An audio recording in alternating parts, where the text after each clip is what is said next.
Zethrak the Ancient had lived for 3,000 years. His massive form, once capable of soaring through the cosmos and reducing entire worlds to ash, now lay crumpled in the deepest cavern of Valerian Prime.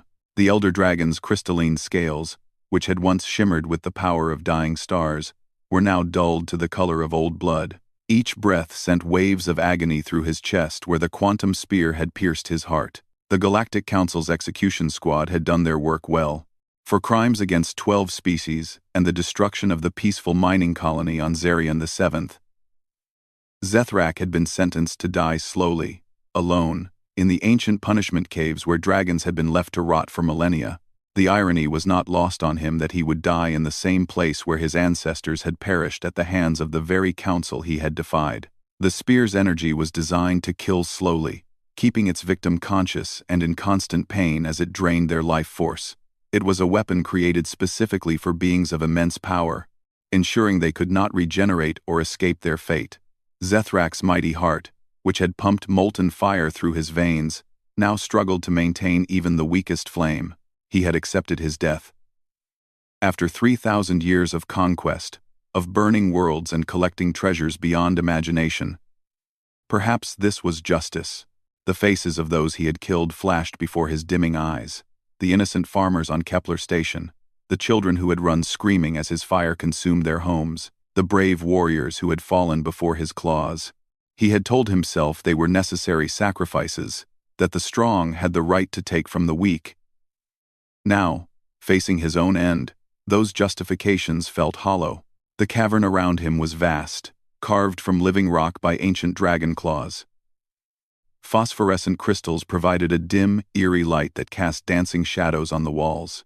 Stalactites hung like teeth from the ceiling, and the air was thick with the metallic scent of old blood and death. This place had seen the end of countless dragons over the eons, and their bones littered the floor like monuments to forgotten tyranny. Zethrak's breathing had become labored. Each inhalation felt like swallowing broken glass, and each exhalation brought with it the taste of his own mortality. The quantum spear pulsed with malevolent energy, its crystalline tip buried deep in his chest cavity. Around the wound, his scales had turned black and begun to crack, spreading the infection of death outward like a disease. He closed his massive eyes, each one the size of a starship's viewport, and tried to remember better times. He thought of his youth, when the universe seemed infinite and full of wonder. He remembered his first flight among the stars, the exhilaration of feeling solar winds beneath his wings, the joy of discovering new worlds and new forms of life. When had that wonder turned to hunger? When had curiosity become conquest? A sound echoed through the cavern. Footsteps. Zethrak's eyes snapped open. The dragon equivalent of sitting up, despite the agony it caused. Who would dare enter this forbidden place? The council's guards were stationed outside, but they would never venture into the actual execution chamber. Perhaps they had sent someone to confirm his death, though it was far too early for that. The footsteps were light, uncertain. Not the heavy boots of a council enforcer or the measured gait of an executioner. As the sound grew closer, Zethrak caught a scent that made his nostrils flare in surprise. Human. But not just any human. This was young, very young, and carried the distinctive smell of curiosity mixed with fear that only children possessed. From behind a massive stalactite emerged a small figure.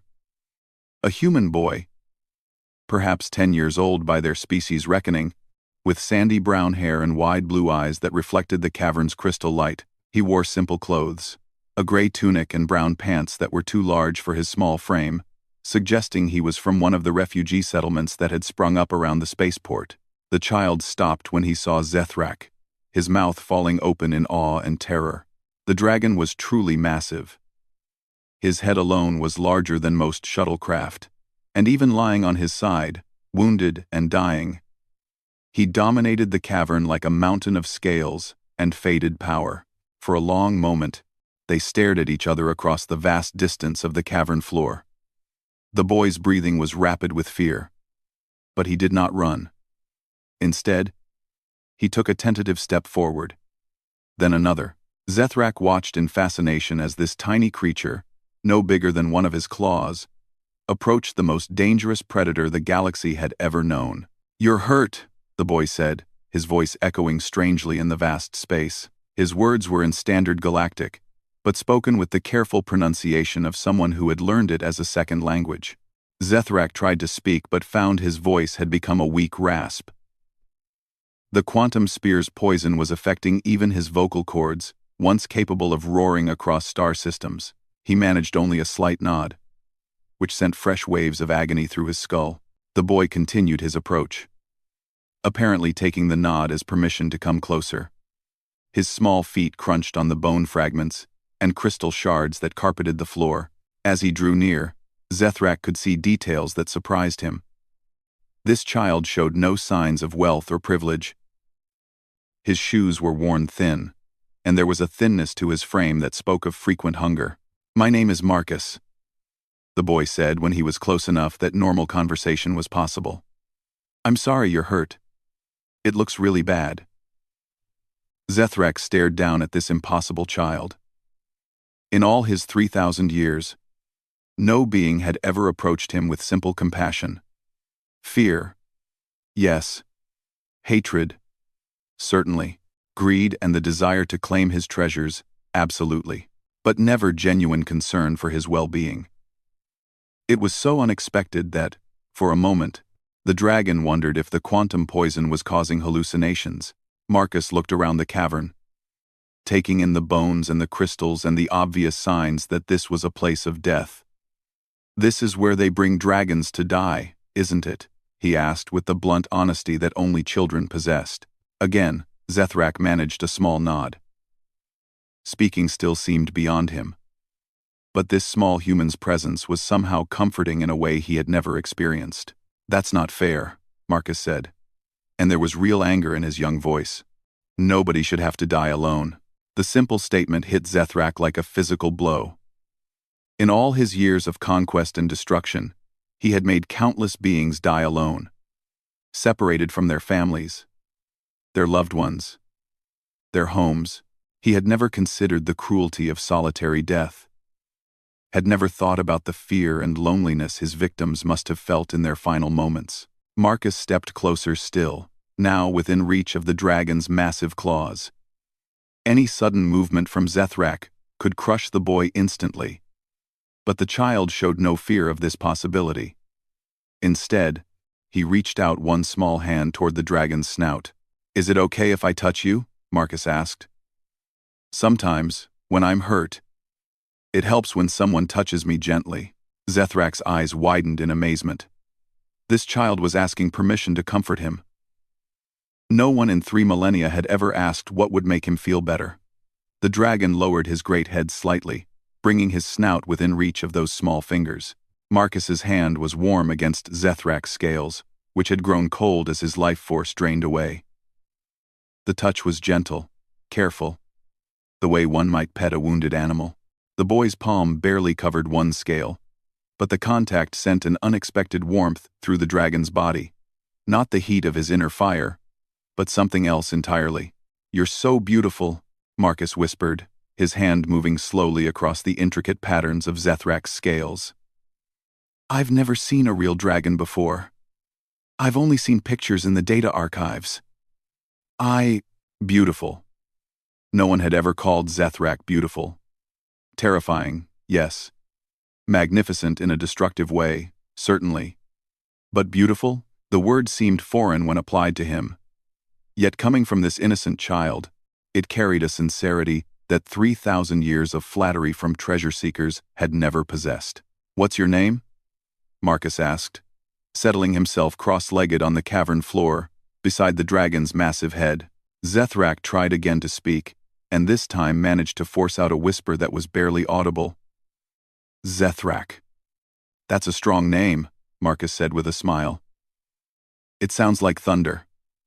The dragon found himself studying this remarkable child with new eyes. Marcus had somehow made his way past council guards, through security barriers, and into the most dangerous place on Valerian Prime. All apparently to offer comfort to a dying creature that his species had every reason to fear and hate. It made no logical sense. Why? Zethrak whispered, the words scraping painfully from his throat.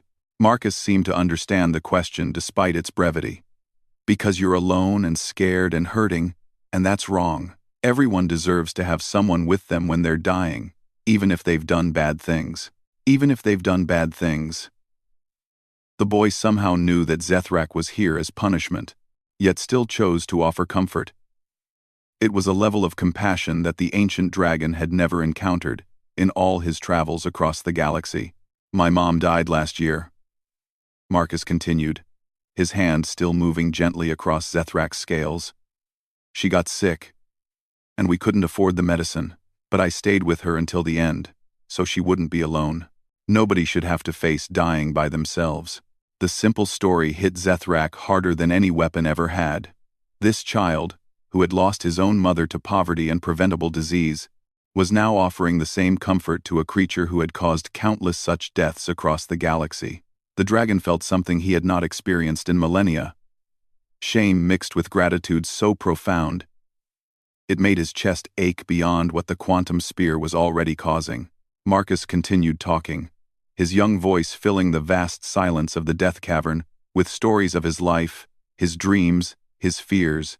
He told Zethrak about the refugee camp where he lived with his uncle, about the other children who had lost their families to various wars and disasters, about his hope to someday become a healer so he could help people the way no one had been able to help his mother.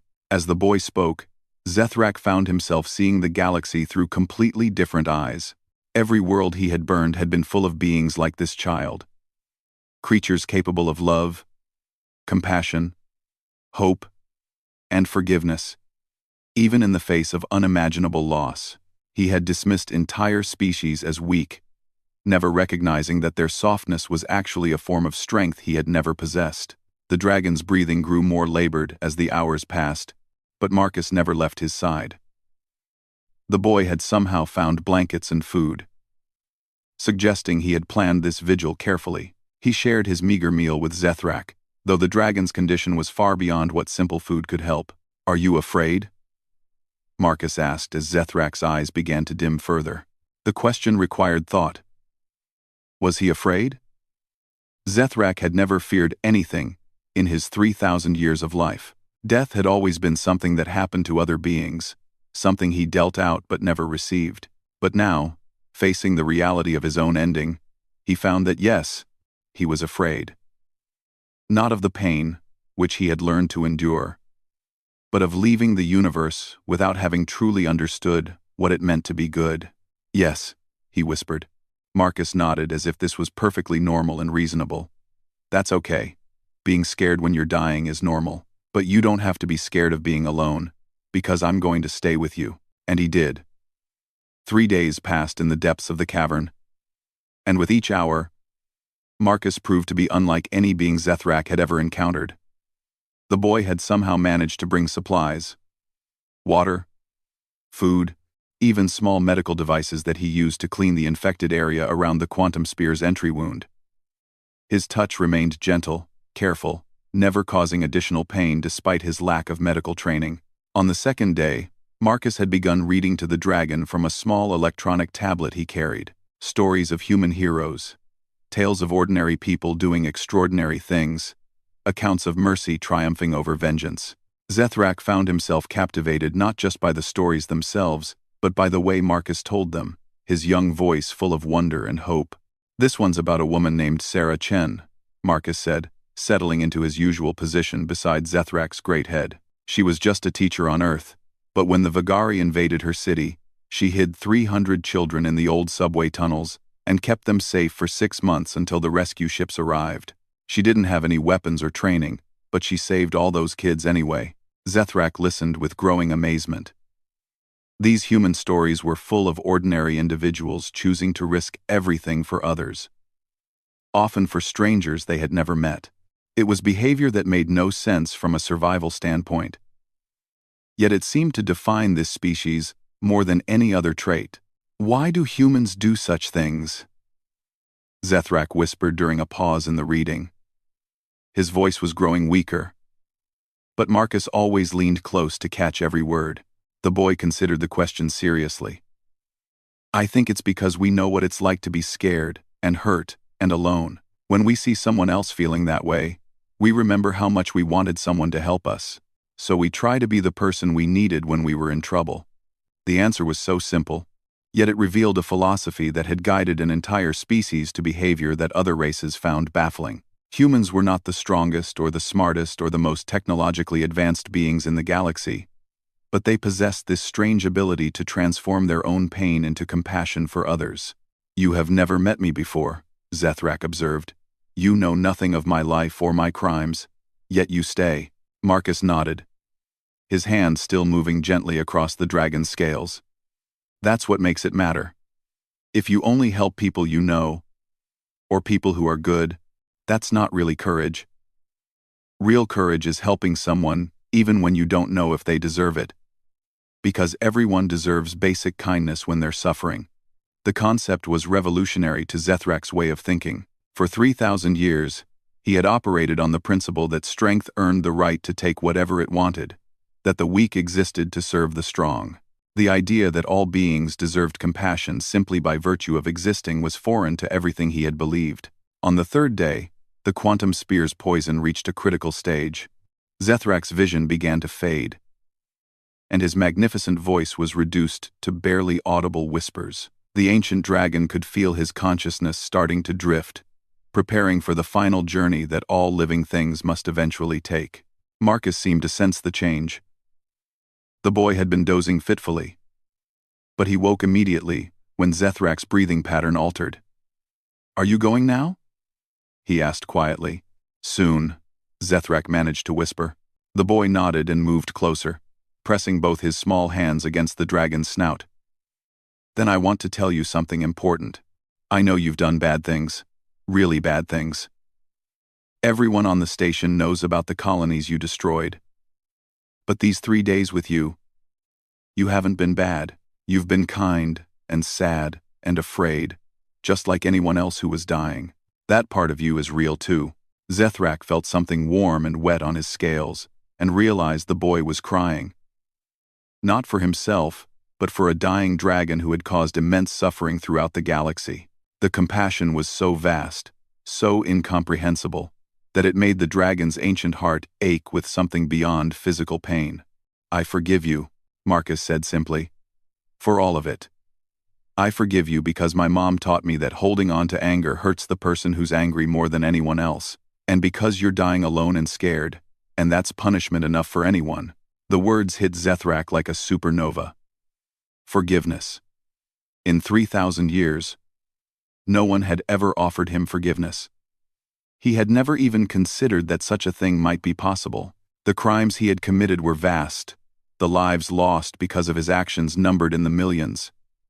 Yet this human child, who had every reason to hate dragons and everything they represented, was offering absolution with the same casual generosity with which he had offered food and water.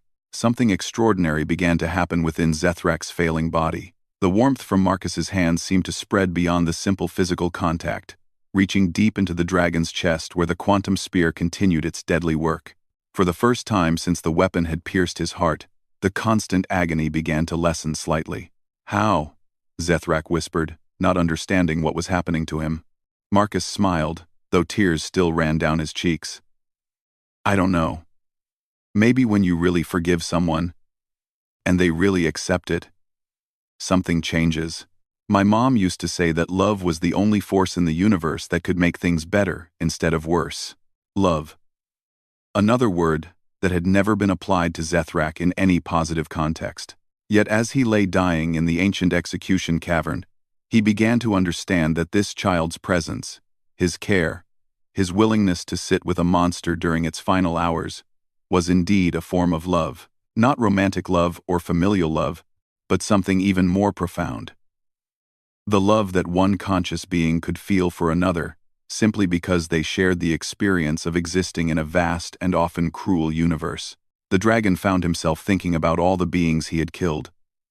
But now, instead of seeing them as obstacles or sources of wealth, he saw them as individuals like Marcus. Each had possessed their own capacity for love, hope, dreams, and compassion. Each had been someone's child, someone's friend, someone's source of comfort in dark times. He had snuffed out countless universes of potential kindness and growth. "I am sorry," Zethrak whispered, and the words carried the weight of genuine remorse for the first time in his long existence. Marcus squeezed his hands more tightly against the dragon's snout. "I know you are. I can see it in your eyes. That's what makes the difference." The boy began to hum softly. A melody that Zethrak didn't recognize but that seemed to carry the essence of every lullaby ever sung to comfort the frightened or dying. The sound echoed beautifully in the vast cavern, transforming the place of death into something almost sacred. As Marcus hummed, Zethrak felt his consciousness beginning to separate from his massive physical form. The quantum spear's work was nearly complete, but the dragon found that he was no longer afraid. The presence of this extraordinary child had transformed his death from a lonely punishment into something that felt almost peaceful. But then something impossible happened. As Zethrak's life force ebbed to its lowest point, as his ancient heart prepared to beat its final beat, a new warmth began to spread through his body. It started where Marcus's hands touched his scales and flowed inward like liquid light. The warmth was unlike anything Zethrak had ever experienced. Not the heat of his dragon fire, but something infinitely more powerful and gentle. The quantum spear, which had been pulsing with malevolent energy designed to drain life force, suddenly began to resonate with a different frequency. The crystalline tip that had been buried in Zethrak's heart started to glow not with the harsh light of destruction, but with the soft radiance of healing. Marcus gasped in surprise as golden light began to emanate from his hands. The boy was glowing, though he seemed as surprised by this development as Zethrak was. "What's happening?" he asked. But his voice carried no fear, only wonder. Zethrak felt the first true absence of pain he had experienced in 3 days. The infection around the quantum spear's entry wound began to recede, and his dulled scales started to regain their natural luster. Most remarkably, the spear itself was changing, its structure altering at the molecular level. "I don't know," Zethrak admitted, his voice growing stronger. "But whatever is happening, you are causing it."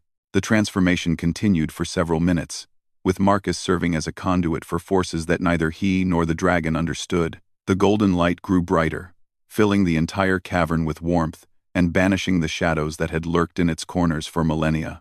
When the light finally faded, both dragon and boy found themselves changed. Zethrak could breathe freely for the first time in days, and when he experimentally moved his massive wings, they responded without pain. The quantum spear was still embedded in his chest, but it had been transformed from an instrument of death into something else entirely. Marcus looked at his hands in amazement, then up at Zethrak's now bright eyes. "You're not dying anymore," he said with the matter-of-fact tone that only children could manage when faced with the impossible. Zethrak carefully raised his great head, testing his renewed strength. The movement that would have been agony moments before now felt natural and easy. "No," he agreed. "I am not dying. But how is this possible?" The boy shrugged, a gesture that somehow managed to be both casual and profound. "Maybe because you really meant it when you said you were sorry. Maybe because I really meant it when I said I forgave you. Maybe that's what the universe was waiting for." Number 2. The ancient dragon stared down at this small human who had somehow accomplished what 3,000 years of conquest and power never could. He had found redemption, not through strength or wealth or dominance, but through simple human kindness freely given. "What happens now?" Zethrak asked, genuinely uncertain for perhaps the first time in his long existence. Marcus smiled, the expression bright enough to rival the golden light that had recently filled the cavern. "Now you get to choose who you want to be. The person you were before is gone. I can see it in your eyes, so now you get to decide what kind of dragon you want to be with your second chance." The concept of choice, of the possibility of becoming something different than what he had always been, filled Zethrak with a sensation he had never experienced before. Hope. For the first time in 3 millennia, the ancient dragon felt hope for the future. Not hope for conquest or treasure or power, but hope for the possibility of becoming worthy of the extraordinary gift this child had given him. As the first hint of natural light began to filter down from the cavern's distant opening, announcing the approach of dawn. Both dragon and boy understood that something unprecedented had occurred in the depths of Valerian Prime. The universe itself seemed to hold its breath, waiting to see what would emerge from this place that had known only death and despair. When the Galactic Council's enforcement team arrived at dawn to check on the execution, they found something that challenged everything they thought they knew about justice, redemption, and the nature of dragons themselves. Zethrak stood at the cavern's entrance, fully healed and radiating power. But it was a different kind of power than they had ever witnessed before. The quantum spear remained embedded in his chest, but it had been transformed into something that pulsed with gentle golden light. Where once it had drained life, it now seemed to channel and amplify the dragon's natural abilities. More shocking still was the small human boy sitting comfortably on Zethrak's massive head, apparently unafraid of the creature that had terrorized the galaxy for millennia. Admiral Kassara, the Zephyrian who had personally overseen Zethrak's sentencing, stepped forward with her weapon drawn, but her expression confused rather than threatening. "Dragon," she said in her species' characteristic crystal-clear voice, "explain this impossibility. The quantum spear was designed to kill even beings of your power level. No creature has ever survived its poison." Zethrak lowered his great head so that Marcus could slide down to stand beside him, the boy's small hand resting casually on one of the dragon's massive claws. "I died," Zethrak said simply. "Everything I was before died in this cavern 3 days ago. What stands before you now is something different."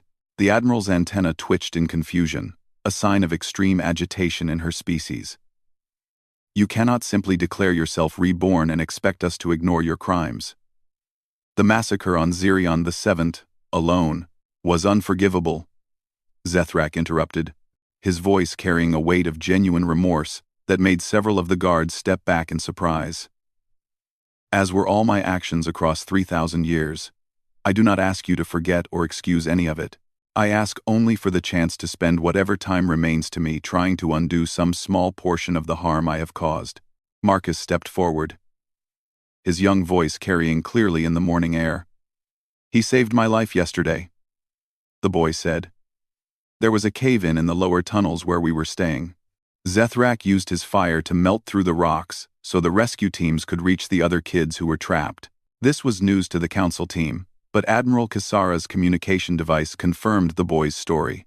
The refugee camp's emergency coordinator had indeed filed a report about mysterious assistance during the rescue operation, though no one had been able to identify the source of the precise, controlled heat that had made the rescue possible.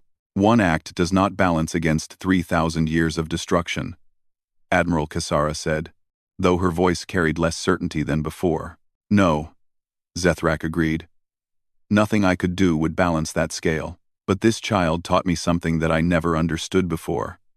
That the point of redemption is not to earn forgiveness or to balance cosmic ledgers.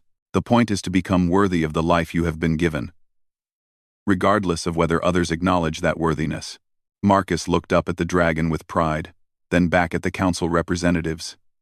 "He's different now. Really different. When the cave-in happened, my first thought was to run and get the adults. But Zethrak's first thought was how to save everyone who was in danger, even though helping us put him at risk of being discovered." The Admiral studied them both carefully. Admiral Kassara had served on the council for over 2 centuries and had seen many beings attempt to fake redemption to escape punishment. But what she observed here was unlike anything in her experience. The dragon's body language, his voice patterns, even the way he moved. Everything suggested a fundamental transformation that went far deeper than mere pretense. "Even if we accept that you have somehow changed," she said finally, "you remain a being of immense power and demonstrated capacity for destruction. How does the Council protect the galaxy from the possibility that you might change back?" It was Marcus who answered, his child's wisdom cutting straight to the heart of the matter. "You can't," he said simply. "You can't protect people from the possibility that someone might choose to do bad things. All you can do is trust them to choose good things, and be ready to stop them if they don't. But if you never let anyone prove they can change, then you're guaranteeing that they won't." The observation stunned the assembled officials into silence. This refugee child, who had lost everything to the kinds of conflicts that dragons like Zethrak had caused throughout the galaxy, was advocating for trust and second chances with a maturity that surpassed most adults. Zethrak knelt down, bringing his massive head level with Admiral Kasara's. "I propose a compromise," he said. "Allow me to serve the Council directly. Use my power for protection rather than destruction. Station observers with me if you must. Give me the most dangerous missions, the ones where failure would mean my death. Let me prove through actions rather than words that the creature who burned Zirion the Seventh no longer exists." The Admiral's antenna stopped twitching as she considered this proposal. It was unprecedented, but then again, so was everything else about this situation. The families of those you killed on Zirion 7 would have to approve any such arrangement. They are the ones who demanded your execution in the first place. "Then let me ask them myself," Zethrak said without hesitation. "Let me face those I have wronged and accept whatever judgment they render. If they demand my death, I will submit to it willingly. But if they are willing to let me try to earn redemption through service, then I will dedicate my existence to protecting others, as I failed to protect those I destroyed." 3 weeks later, the meeting took place on Zirion 7's Memorial Station, a beautiful structure built in orbit around the planet that Zethrak had reduced to ash. Representatives of every family that had lost someone in the dragon's attack were present, along with survivors who had been off-world when the destruction occurred. Zethrak arrived not in chains or under guard, but accompanied only by Marcus, who had refused to leave the dragon's side despite offers to relocate him to better living conditions. The boy had somehow become Zethrak's conscience and anchor, a living reminder of the compassion that had sparked the dragon's transformation. The memorial station's main hall was vast, but Zethrak's presence filled it completely. The dragon had deliberately chosen not to shift to a smaller form, believing that those he had wronged deserved to confront him as he truly was. The assembled families stared at the creature who had destroyed their loved ones, and the hall crackled with tension that could have ignited violence at any moment. An elderly woman named Elena Vasquez stood to address the dragon. She had lost her daughter, son-in-law, and 3 grandchildren in the attack on Zirion 7. "I have dreamed of this moment for 5 years," she said, her voice steady despite the tears streaming down her face. "I have imagined all the things I would say to you, all the ways I would make you understand the pain you caused." Zethrak lowered his head in acknowledgement of her words. "I understand that no words can undo what I did to your family. I understand that my sorrow, however genuine, cannot bring them back. I can only say that if I could trade my existence for theirs, I would do so without hesitation." "Would you?" Elena asked. "Or are those just words designed to make us pity you?" Elena asked, "Designed to make us pity you." Before Zethrak could answer, Marcus stepped forward. The boy had been quiet throughout the proceedings, but now he looked directly at Elena with the same compassionate eyes that had first reached out to a dying dragon. "He would," Marcus said with absolute certainty. 3 days ago, when the rescue teams couldn't reach the kids trapped in the collapsed tunnel, Zethrak used his fire to cut through the rocks even though he knew it might kill him. The quantum spear in his chest was designed to react violently to that kind of energy use. He could have died, but he did it anyway because kids were in danger. Elena studied the boy, then looked back at Zethrak. "You saved children?" "I saved lives," Zethrak corrected gently. "Something I should have been doing for 3,000 years instead of ending them." "I cannot undo the past, Elena Vasquez, but if you will permit it, I can try to ensure that no other families suffer what yours has suffered." The silence stretched for long minutes as the families conferred among themselves. Some argued for execution, others for imprisonment, still others for banishment beyond the galaxy's borders. But gradually, a consensus began to emerge, led by Elena herself. "My granddaughter Maria was 7 when you killed her," Elena said finally. "She wanted to be a healer when she grew up. Someone who helped people feel better when they were hurt. If Maria were here now, looking at this child who speaks for you and seeing the genuine remorse in your eyes, what would she want?" The answer hung in the air, unspoken but understood by everyone present. "We will not grant you forgiveness," Elena continued. "That is not ours to give. You must earn it through your actions in whatever time you have left." But we will grant you the chance to try. Serve the Council. Protect others as you failed to protect our families. And if you ever again choose destruction over protection, we will hunt you to the ends of the universe and ensure that this time, your death is final. Zethrak bowed his massive head in acceptance. I understand and accept these terms. 6 months later, the transformation of Zethrak the Ancient into something unprecedented in galactic history was complete. The dragon who had once been the Council's most wanted criminal had become its most effective protector. He responded to distress calls across the galaxy, using his immense power to shield refugee ships from pirates, to contain stellar disasters that threatened inhabited systems, and to negotiate peace in conflicts where his mere presence reminded all sides of the cost of war. Marcus traveled with him, no longer just as a companion but as an official member of the Council's diplomatic corps. The boy's natural empathy and wisdom had proven invaluable in first contact situations and peace negotiations. Together, they had prevented more conflicts in 6 months than some diplomatic teams managed in decades. The quantum spear remained embedded in Zethrak's chest, but it had evolved into something unique in the known universe. Instead of draining life, it now channeled the dragon's emotions and intentions, glowing bright gold when he felt compassion, pulsing with warm light when he protected others, and serving as a constant reminder of the mercy that had saved him from death and despair. On quiet nights, when their ship drifted in the space between stars, Marcus would often ask Zethrak about his dreams for the future. The dragon's answers revealed a being utterly transformed from the creature who had once burned worlds for treasure. I dream, Zethrak would say, of a day when the name Zethrak brings,